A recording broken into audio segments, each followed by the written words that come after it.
Negotiations will not prevent Iran from developing nuclear weapons. Therefore, my colleague Niklas Anzinger and I propose a policy of consistent regime change.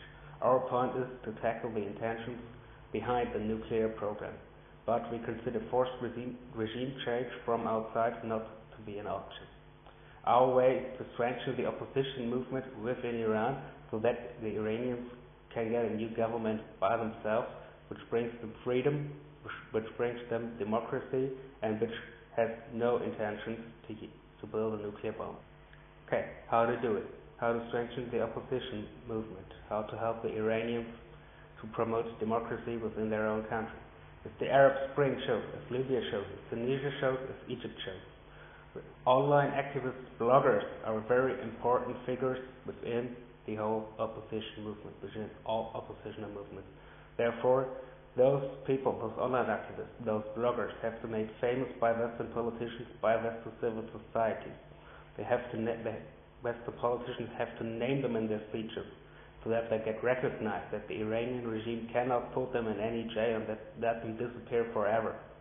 Another point is that Western governments, Western media and Western activists as well have to offer Iranian opposition groups and oppositional media support, but it's up to those groups whether they take it or whether they reject it. Another very critical point is our academic exchanges between scholars and academics.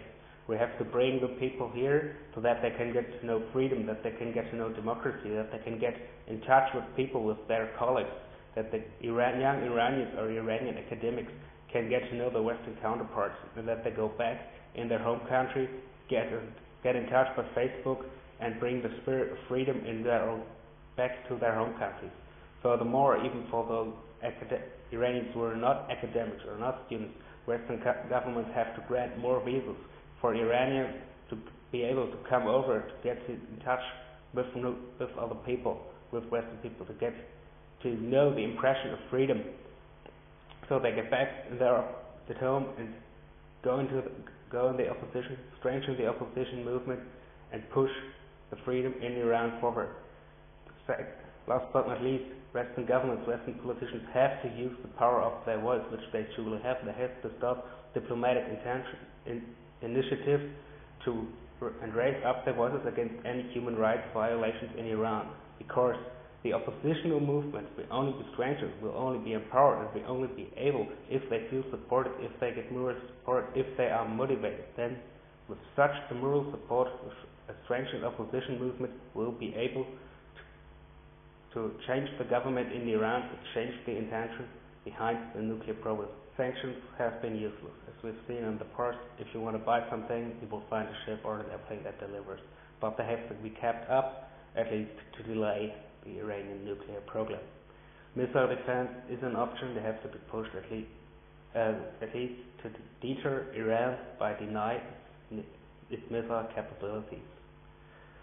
So, what the critical point is, from our memo, Western governments have to raise up their voice.